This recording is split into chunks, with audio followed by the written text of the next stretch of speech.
चलिए दोस्तों, आज हम बात करेंगे कंप्रेसर के बारे में। फ्रिज में लगने वाले कंप्रेसर के बारे में चर्चा करेंगे। ए टू जेड आपको जानकारी देंगे। जो आप देख पा रहे होंगे, ये फ्रिज में लगने वाला कंप्रेसर है, जो कि सिंगल डोर फ्रिज का है। हर एक छोटी बड़ी मशीन जो कि कूलिंग करने वाली होती है, सभी में कंप्रेसर को यूज में लिया जाता है। कंप्रेसर के बिना हमारी कोई भी मशीन कूलिंग नहीं करेगी, यानी कि ठंडा नहीं करेगी। जैसे जैसे हमारी मशीनें बड़ी होती जाती हैं, वैसे वैसे हमारे कंप्रेसर के साइज मॉडल बड़े होते चले जाते हैं। उसी हिसाब से जैसे हमारे कंप्रेसर छोटा है तो वो छोटी मशीन में लगेगा, कंप्रेसर बड़ा है तो बड़ी मशीन में लगेगा। घरों में उपयोग करने वाले जितने बार फ्रिज होते हैं, single door, double door, deep fridge या जो भी फ्रिज उपयोग किए जाते हैं, उनमें सभी के अंदर कंप्रेसर लगते हैं। देखने में सभी के एक जैसे होते हैं, डिपेंड करता है कि नंबर के हिसाब से वो छोटे बड़े होते हैं। जो आप अभी कंप्रेसर देख रहे होंगे, ये सिंगल डोर फ्रिज का कंप्रेसर है। जो इस कंप्रेसर को समझने में कुछ नहीं है, इसको बच्चा भी आसानी से समझ सकता है। इस वीडियो को देख करके आपको कंप्रेसर के बारे में ए टू जेड नॉलेज मिल जाएगी, जिससे इस वीडियो को देखने के बाद कंप्रेसर के लिए आपको कोई भी अन्य वीडियो देखना नहीं पड़ेगा। कंप्रेसर का कार्य किस तरह से होता है, ये फ्रिज के अंदर क्या कार्य करता है, इसके अंदर लगी हुई जो तीनों लाइनें हैं, इनका क्या कार्य होता है, इसमें सप्लाई किस प्रकार से दी जाती है, इस सब के बारे में विस्तार से बताएंगे। वीडियो को लास्ट तक देखें, वीडियो को स्किप ना करें, ताकि आपसे कोई भी पॉइंट मिस ना हो। वीडियो को पूरा देखें, वीडियो ज्यादा लंबा नहीं रहेगा। अब बात करते हैं इसके कंप्रेसर के कार्य की। तो जो कंप्रेसर फ्रिज के अंदर जो होता है, इसका कार्य होता है गैस को एक स्थान से खींच करके दूसरे स्थान पर भेजना, यानी कि जो गैस को ट्रांसफर करने का कार्य करता है, जो कि इन लाइनों के द्वारा करता है। इसके अंदर जो 3 लाइनें होती हैं, इन तीनों लाइनों का जो कार्य होता है, ये गैस को एक स्थान से दूसरे स्थान पर खींच के इसी कंप्रेसर में भेजना होता है। ये किस लाइन से गैस को डिस्चार्ज करता है, यानी कि बाहर की तरफ को फेंकता है, किस लाइन से ये सक करता है और किस लाइन से इसमें गैस चार्ज की जाती है, इस सब के बारे में आपको जानकारी मिलेगी। तो सबसे पहले बात करते हैं हम डिस्चार्ज लाइन की, यानी कि जिस लाइन से कंप्रेसर गैस को बाहर फेंकता है, उस लाइन के बारे में। तो उस लाइन को बोलते हैं हम डिस्चार्ज लाइन। उस लाइन को पहचानने का क्या तरीका होता है, जो हमारी डिस्चार्ज लाइन होती है वो इन दोनों लाइनों से, यानी कि 3 लाइन, टोटल लाइनें हमारी 3 है। डिस्चार्ज जो लाइन होती है, इन दोनों लाइनों को छोड़ करके हमारी हल्की सी पतली होती है। ये तो हमारा रहा देख करके जानना। इसको चालू करके हम तो आसानी के साथ पता लगा सकते हैं। जिससे हवा बाहर की तरफ को फेंकेगा वो हमारी डिस्चार्ज लाइन हो गई, और जिससे ये हवा को अंदर की साइड में खींचेगा वो हमारी सक्शन लाइन हो गई, और जिससे हमारी गैस चार्ज की जाती है वो हमारी चार्जिंग लाइन हो गई।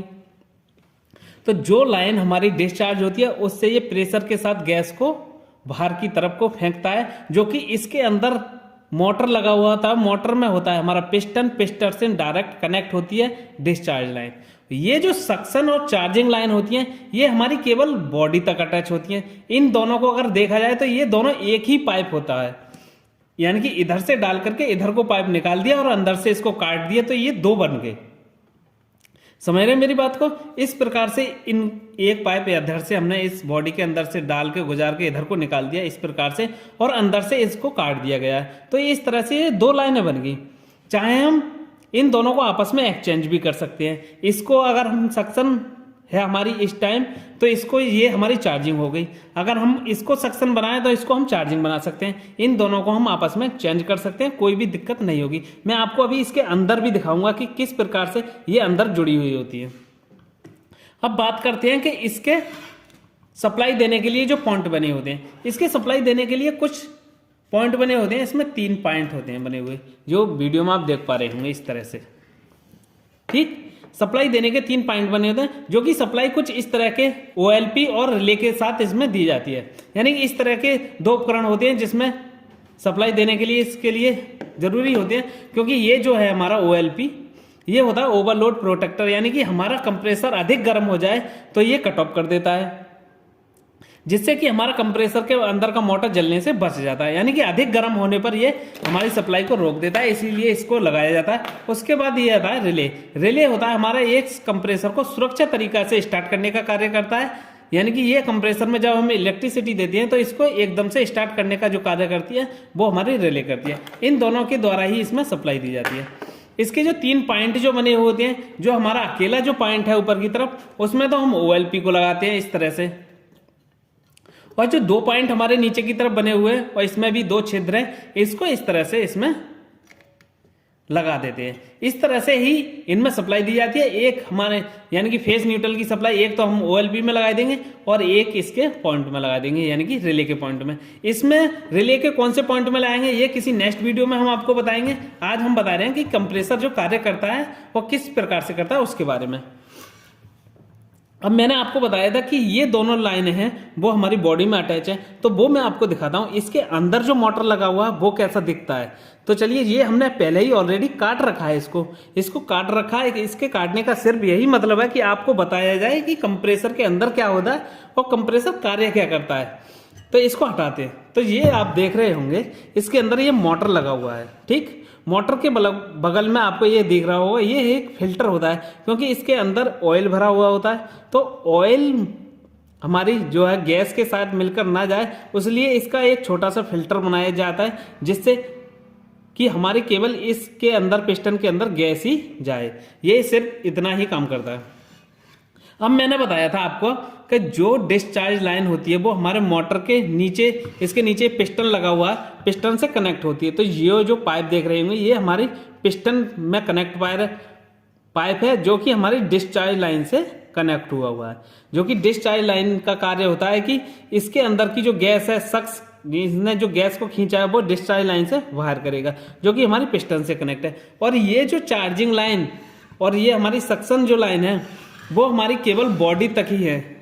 आप वीडियो में आसानी से देख पा रहे होंगे कि ये पाइप देख सकते हो आप, बॉडी तक ही अटैच है, और हमारे ये भी पाइप हमारा बॉडी तक ही अटैच है। यानी कि इस प्रकार से इन दोनों को तो हम एक्सचेंज कर सकते हैं। अब आपको ये तो दिख गया होगा इसको कैसे एक्सचेंज कर सकते हैं, क्योंकि ये दोनों ही हमारे एक ही जगह पर लगे हुए हैं। चाहे हम इसको सक्शन कर सकते हैं और इसको चार्जिंग, और चाहे हम इसको सक्शन बना करके इसको चार्जिंग बना सकते हैं।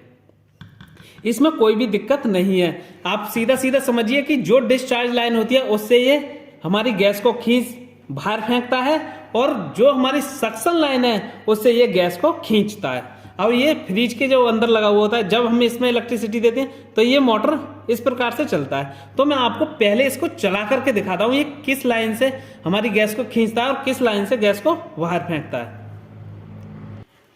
अब हम आपको चला करके दिखाएंगे। तो ये हमारे पास दो वायर है, एक को तो हम OLP में लगा देंगे जो ऊपर हमने लगाई थी सिंगल, और एक वायर जो हम लगाएंगे वो लगाएंगे रिले के अंदर। इस प्रकार से हमने इसको कनेक्ट किया। अब हम इसको बोर्ड में लगाएंगे तो हमारा जो मोटर है वो एकदम से स्टार्ट हो जाएगा। देख सकते हैं हमारा मोटर चलने लगा। आप देखिए, मैंने आपको बताया था कि ये जो लाइन है ये हमारी डिस्चार्ज लाइन है, इससे ये प्रेशर को क्या कर रहा है, बाहर फेंक रहा है। इस तरह से इससे प्रेशर को बाहर फेंक रहा है, क्योंकि इस लाइन का कार्य ये होता है कि ये गैस को जो डिस्चार्ज करता है वो इसी लाइन से करता है, इसको बोलते हैं हम डिस्चार्ज लाइन। और ये दोनों जो लाइन है ये हमारी बॉडी से अटैच है। अब इन लाइनों से तो ये खींचेगा नहीं, क्योंकि ये पूरा ऊपर से ही खुला हुआ है। जब ये पूरा ऊपर से ही खुला हुआ है तो ये ऊपर से ही गैस को खींच सकता है। अगर ये पूरा इसके जरिए ये पूरा उसे बंद होता, इस तरीका से अगर ये पूरा बंद होता तो फिर इन दोनों लाइनों से खींचता। अगर ये जब ऊपर से पूरा खुला हुआ है तो इन दोनों लाइनों से नहीं खींचेगा, क्योंकि ये दोनों लाइन हमारी इस बॉडी तक ही तो अटैच है।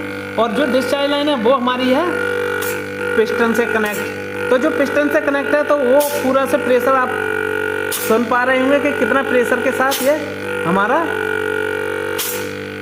प्रेशर को फेंक रहा है। तो इस तरह से हमारा कंप्रेसर कार्य करता है। इस वीडियो को बनाने का मकसद था कि आपको बताया जाए कि कंप्रेसर किस प्रकार से कार्य करता है और किस प्रकार से इसके अंदर का जो मोटर होता है वो चलता है। अगर वीडियो अच्छा लगा तो लाइक करें, कमेंट करें। नॉलेजफुल वीडियो देखने के लिए हमारे चैनल पर विजिट करें, और मिलते हैं किसी नेक्स्ट वीडियो में। तब तक के लिए जय हिंद, जय भारत।